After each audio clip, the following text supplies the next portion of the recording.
Elsewhere in Daleview, Ohio, the early evening was quiet.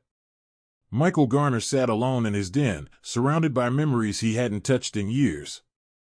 A dusty bookshelf held faded field manuals and photographs in cracked frames, young men in uniform, arms around each other, eyes that hadn't yet seen the worst of war. The television was on, but muted. The coffee in his mug had long gone cold. Michael was used to silence. His phone vibrated. A message from a coworker, a brief line, "You used to serve with this guy, right?" Followed by a link. No context. Just a video. He clicked, not expecting much. Probably some trending joke or trivial complaint. But as the video loaded, he leaned forward slowly, recognition creeping in like frost on glass. A shaky recording showed a man entering a downtown cafeteria, dripping wet, his coat heavy with rain, boots soaked through. He moved with care, hesitating near the counter, and then began fumbling in his coat. 2 crumpled bills appeared in his hand. They were gently refused. A staff member gestured toward the door. A small shake of the head. Another staff member appeared, pointing toward a sign taped to the wall. Sanitation policy. Loitering. A quiet back and forth. Then movement. The man was being guided away. No force, but no kindness either. And then the fall. The man bent to collect his things, slipped, and collapsed to his knees. The recording zoomed in, perhaps instinctively, capturing the moment when a small black pouch fell open and a bronze medal tumbled out, clinking softly against the tile floor. The man paused for a second, just a second, before reaching for it like someone retrieving something sacred. No one moved to help. No one spoke. A few turned away. One staff member pulled out a mop. Michael's breath caught. It was Frank Lawson. Not just a man he served with, the man. His team leader. The one who had dragged him from an ambushed convoy, blood pouring from Michael's shattered thigh, rounds snapping past like hornets. Frank had pulled him to safety with one arm and returned for another man. He had refused evacuation. He had refused rest. And now he was being shown the door for being wet, poor, and hungry. Michael didn't realize he had stood up until his chair scraped backward across the wooden floor. The phone nearly fell from his hand as he fumbled through his contacts, finding names he hadn't dialed in years. Men he'd last spoken to during funerals, reunions, or brief Facebook exchanges. They all picked up. "Turn on your phone," he said. "Look at the video. That's Lawson. That's Frank." He didn't need to explain further. The name was enough. Within an hour, it spread like fire through dry leaves. A group chat was revived, its last message from 3 years ago. New messages poured in faster than they could be read. Screensh *TS.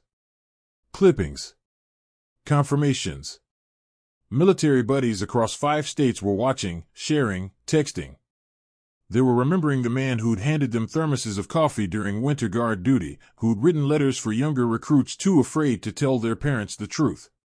Frank had once donated half his field rations to a wounded civilian in Kandahar, drawing reprimands from superiors and reverence from peers. And now, Frank Lawson was sleeping under a bridge, carrying his medals in a burned backpack, being humiliated for wanting a cup of hot coffee. No one in that chat said what needed to happen. But they all knew. A plan began to take shape, not loud or public. Quiet logistics. Someone tracked down Frank's last known location. Someone else arranged for military transport. One by one, men dug out uniforms from closets and garages, some dusting off boots that hadn't seen pavement in a decade. Not a word to the press. Not a call to authorities. Just presence. A network of veterans, bound by shared pain and unspoken codes, began to move. For many, it was the first time they'd left their houses for something that mattered in years. Some were in wheelchairs, others walked with prosthetics. A few had never spoken about their time overseas. But this wasn't about nostalgia or politics. It was about debt, one that couldn't be measured in money. Late into the night, a message appeared in the group. Daleview. 0700, front of City Hall. Come if you remember. They did. Because Frank Lawson wasn't a news story. He was theirs. And someone had to remind the world what that meant. Morning broke over Daleview like it always did, slowly, quietly, indifferent. Fog clung low to the sidewalks, and the town stirred from sleep with the familiar rhythm of car ignitions and coffee pots. But something was different. By 6:30 a.m., residents began to notice the sound of engines, deep, growling, not from sedans or delivery trucks, but from military transports. First one. Then another. Then a third.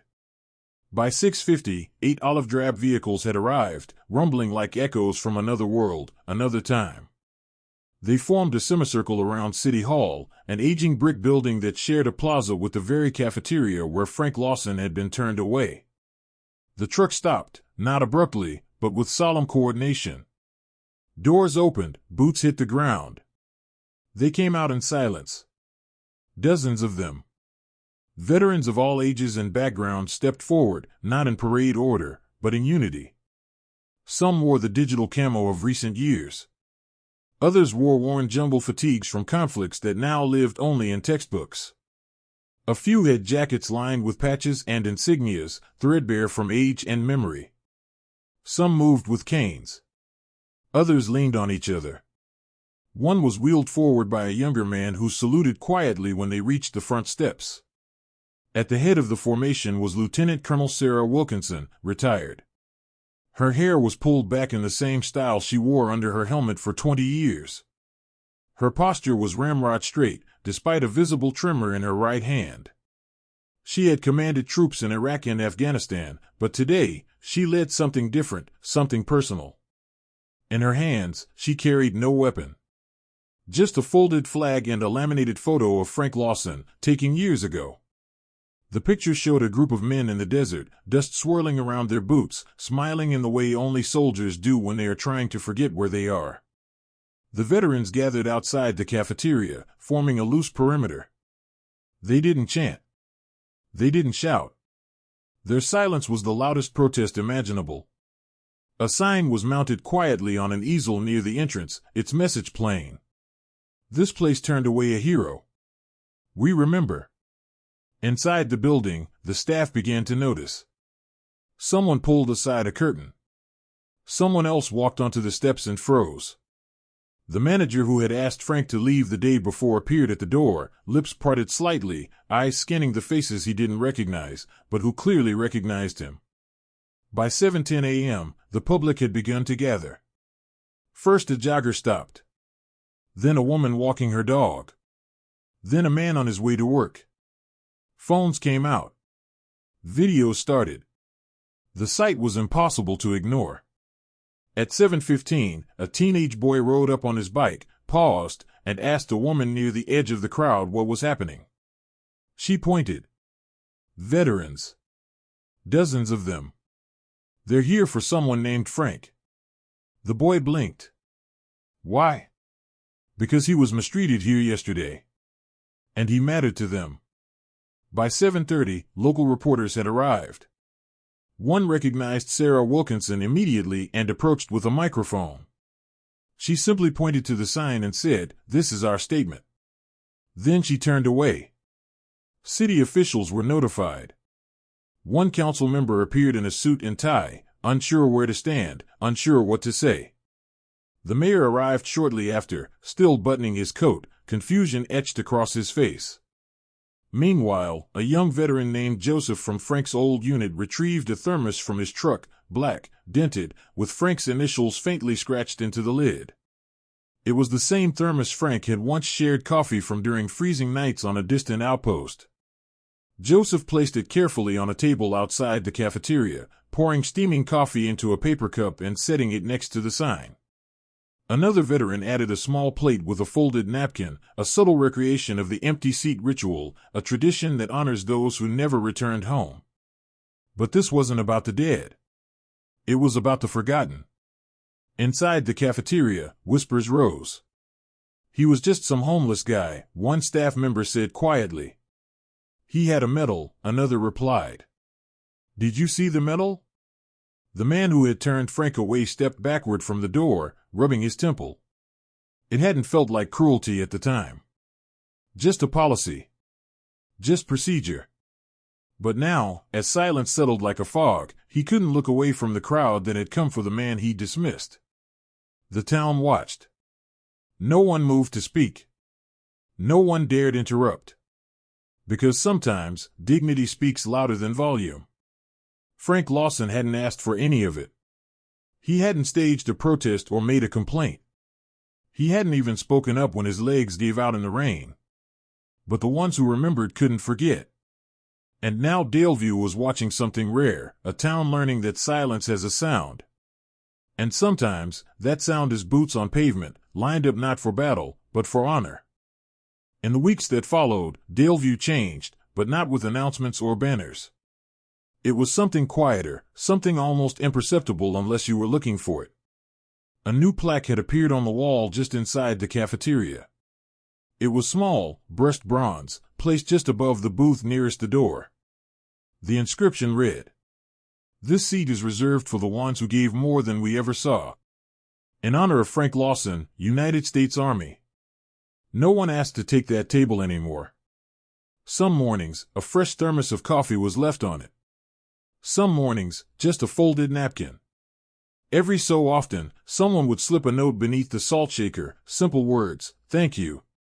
I remember. I'm sorry." Frank never sat there. He didn't need to. He spent most mornings in a quiet apartment 3 blocks away, surrounded by stillness that no longer felt like exile. The walls were modest, the furniture plain, but everything had a place.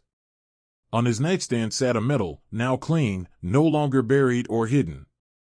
Next to it lay the folded flag he had once unpacked only in moments of grief. Now, it rested in peace. A photograph hung on the living room wall. 5 soldiers. One holding up 2 fingers behind another's head. Dust blowing across their boots. Frank, standing on the far right, unsmiling but strong. Below it, a letter, newly framed. The one from his daughter, Emily. The one that had once carried distance now carried promise. She had returned, first for a weekend, then for longer. She had seen the video. She had heard the silence that followed. Her voice had cracked when she knocked on his door that first morning. They hadn't embraced right away. But she stayed. She asked questions this time. She listened. She brought groceries, made coffee too strong, and learned to fold the flag the way he always had. One evening, they walked past the city hall, and she paused by the plaque. Her eyes filled, but she didn't speak. Frank watched her, then gently placed a hand on her shoulder. They didn't need words. Some things live better in silence. Frank had accepted the city's offer to consult on veterans' affairs, not for recognition, but because the thought of others enduring what he had endured kept him up at night. He met quietly with men and women who hadn't spoken to anyone in years. He recommended shelter beds be fitted with firm mattresses, good for old backs. He asked that every intake form allow space for military history. Not for glory. Just to be seen. He was careful with his presence. He didn't need a stage. But wherever he went now, people made space, not out of pity, but respect. The same managers who once frowned when he entered a cafe now poured coffee before he reached the counter. The same neighbors who once passed him without a glance now asked if he needed anything when it rained. No one said much about the morning the trucks came. But everyone remembered it. The cafeteria still served the same menu, but the air felt different. Staff had undergone new training. A pay-it-forward program had been started, offering meals for those in need, no questions asked. It was rarely used. But the fact that it was there changed something fundamental. Dignity had returned. Frank never sought the spotlight. He never told the story himself. Others did that. Veterans who had stood in that plaza continued to speak his name. Students wrote essays about him for school. A local artist painted a mural near the old bus station where Frank once spent nights hiding from the cold. The mural showed a silhouette of a soldier placing a medal on a park bench. Below it, a quote, "Kindness without question is enough." The mural became a meeting point. Veterans began gathering there every Sunday, coffee in hand, some in uniform, most in worn jeans. They didn't talk much. Sometimes they didn't talk at all. But they sat together. And sometimes, a stranger would walk by, pause, and just nod. Frank didn't attend every Sunday. But when he did, the others shifted slightly to make room. In the quiet of his apartment, Frank sometimes turned off the radio and just sat. He would run his fingers along the edge of the metal, not as a habit, but as a reminder. Not of war, but of what followed. He was no longer invisible. Not because he had fought, but because someone had seen him fall and remembered who he was. And in being remembered, something in the town had healed. It wasn't about grand gestures. It wasn't about punishment or redemption. It was about something much older, much simpler. The kind of truth that doesn't need applause. A man had been kind. A town had forgotten. Then a town remembered. And nothing was the same again.